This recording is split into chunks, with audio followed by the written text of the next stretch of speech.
안녕하세요. 양정고등학교 2학년 학생 여러분. 저는 2학년 5반에서 8반까지 국어를 가르치고 있는 국어교사 김지연입니다. 만나서 반갑습니다. 곧 있으면 2학년 첫 시험, 중간고사죠. 공부에 대한 압박감과 시험에 대한 불안감으로 힘들어하고 있을 여러분들을 위해 저와 2학년 국어를 담당하고 계신 양기식 선생님 그리고 류신 선생님이 함께 시험 전 알짜배기 수업 영상을 짧게 만들어 보았습니다. 이 영상이 여러분의 학습에 도움이 되었으면 좋겠습니다. 그럼 집중력을 잃지 말고 끝까지 함께 고고고!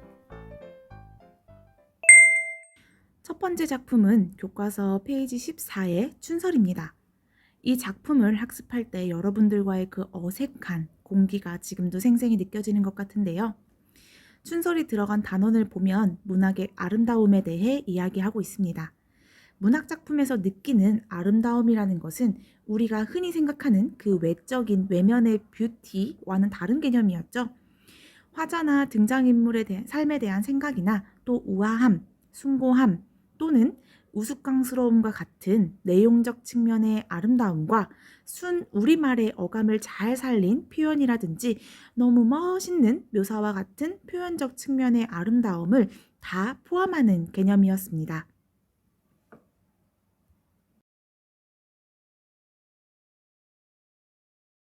춘설은 정지용 시인의 탁월한 표현 능력과 봄의 풍경에 대한 묘사가 뛰어난 작품이었죠. 그만큼 감각적인 묘사들이 많이 사용되기도 했습니다. 우리 선생님 두 분께서는 이 춘설에 대해 기억에 남는 부분이 있으신가요? 네, 저는 첫 연에서 먼 산이 이마에 차라 이 부분이 기억에 많이 남았는데요.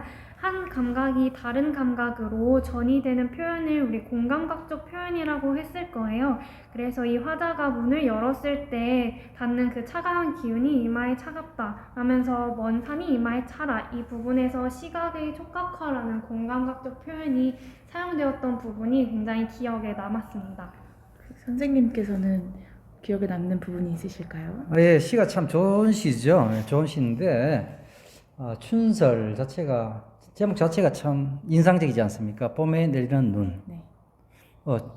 그래서 봄과 겨울이 같이 공존하고 있다는 것, 그게 참 인상적이었습니다. 예.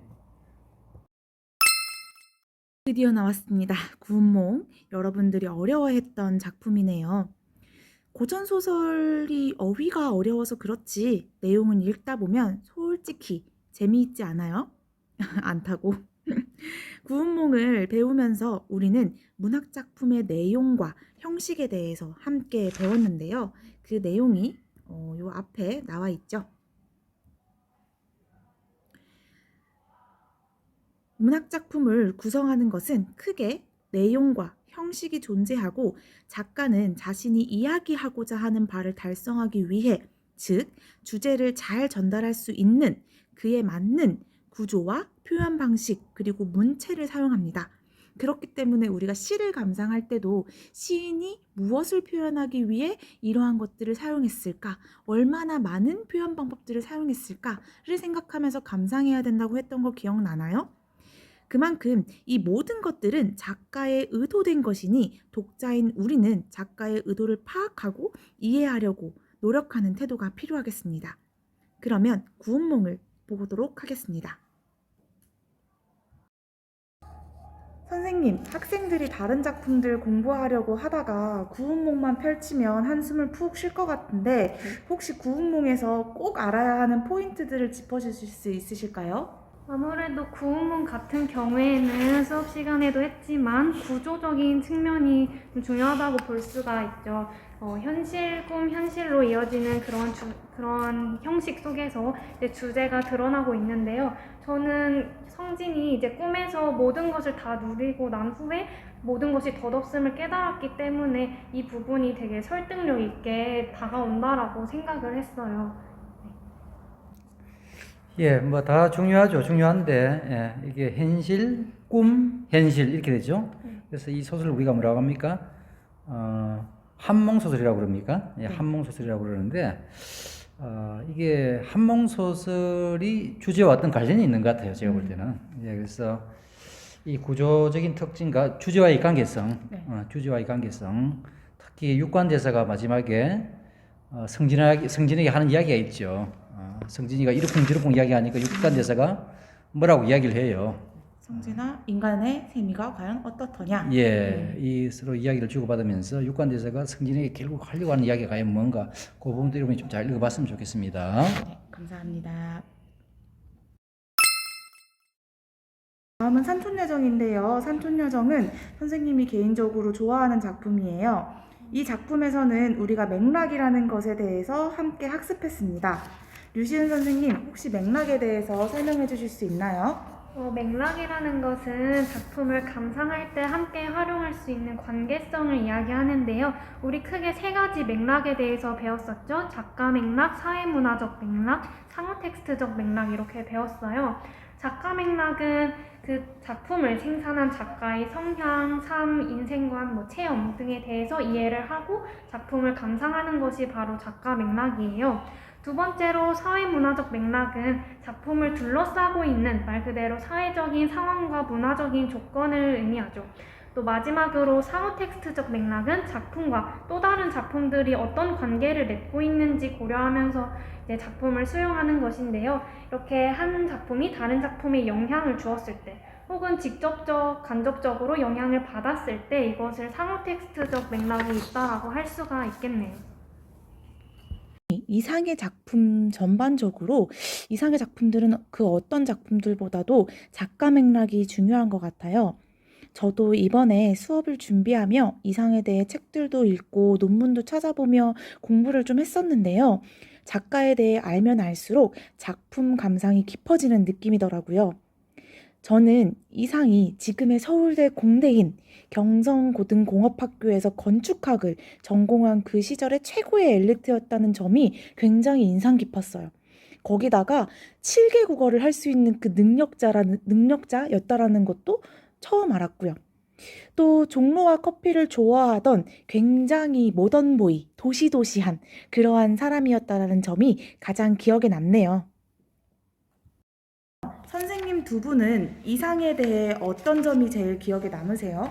저는 일단 학습 활동에서 이제 이상에 대한 작가의 소개가 되게 잘 나와 있었는데요.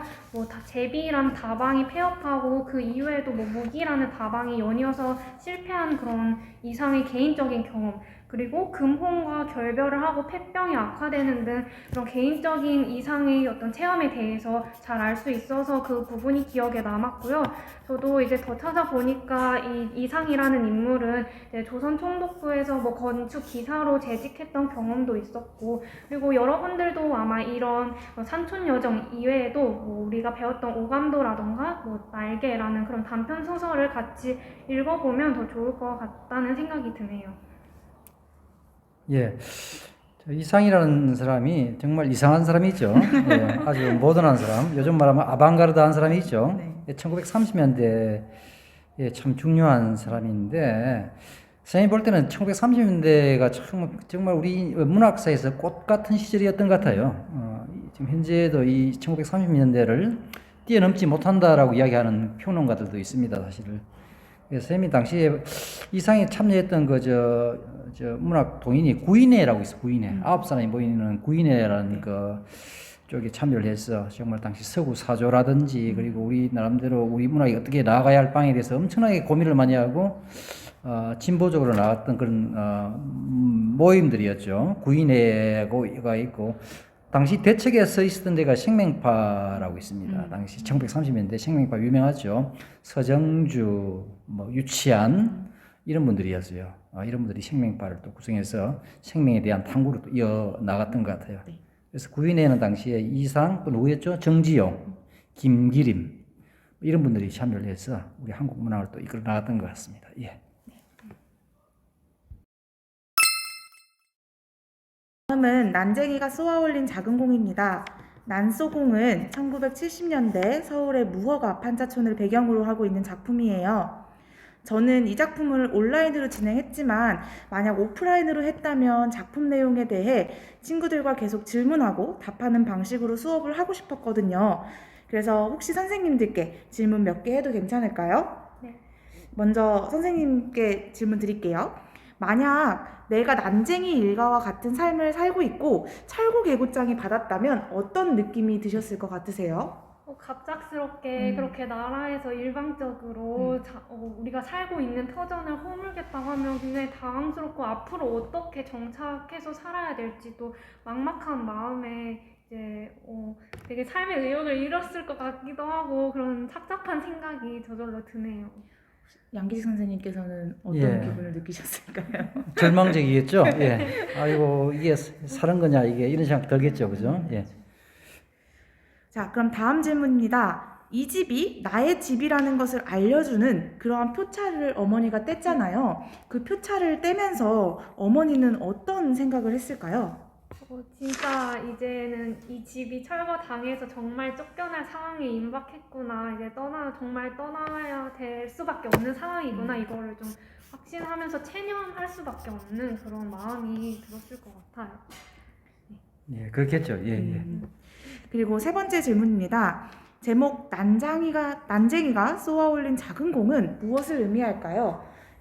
저는 이제 아버지가 종이 비행기를 날리는 그런 행위랑 연결을 해봤을 때 아버지가 살고자 하는 그런 이상 세계를 향해서 이제 작은 희망을 쏘아 올렸다 이렇게 해석을 해보았는데요. 네. 예, 저도 그렇게 생각합니다. 예, 예, 절망적인 현실에서 몸부림치는 거죠. 희망이 도대체 뭘까? 우리가 이런 상황에서 우리가 찾아야 할 어떤 희망이 도대체 뭘까? 그에 대한 어떤 모색, 답 찾기 같은 느낌이 듭니다. 예. 자, 마지막 질문입니다. 난쏘공은 정말 시대적 배경을 잘 드러내는 작품인 것 같은데요. 혹시 사회문화적 배경을 잘 담아내는 추천해 주실 만한 작품이 있으신가요? 저는 이제 박완서의 그 엄마의 말뚝이라는 작품이 있었는데요. 거기에는 물론 이제 작가 맥락과도 연결 지을 수 있지만 6.25 전쟁으로 이제 계속 오랫동안 정신적으로까지 고통을 받고 있는 그런 전쟁을 겪은 사람들의 모습이 이제 드러나 있어요. 그런 그 작품을 이제 여러분들도 한번 같이 읽어보면 좋을 것 같아요. 네. 예.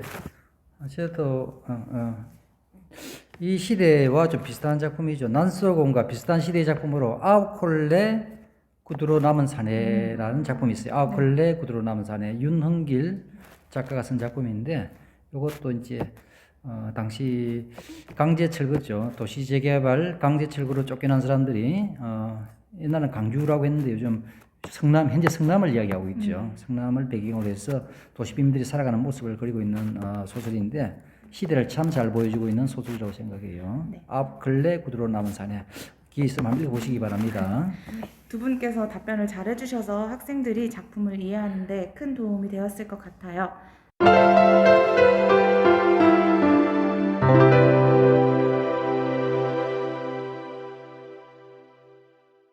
선생님들께서 학생들에게 시험을 잘 보기 위해 건네고 싶으신 팁이 있으신가요? 여러분 너무 이제 부담 갖지 말고 우리 수업 시간에 배웠던 내용 토대로 중요한 것들 위주로 이제 공부를 했으면 좋겠고요.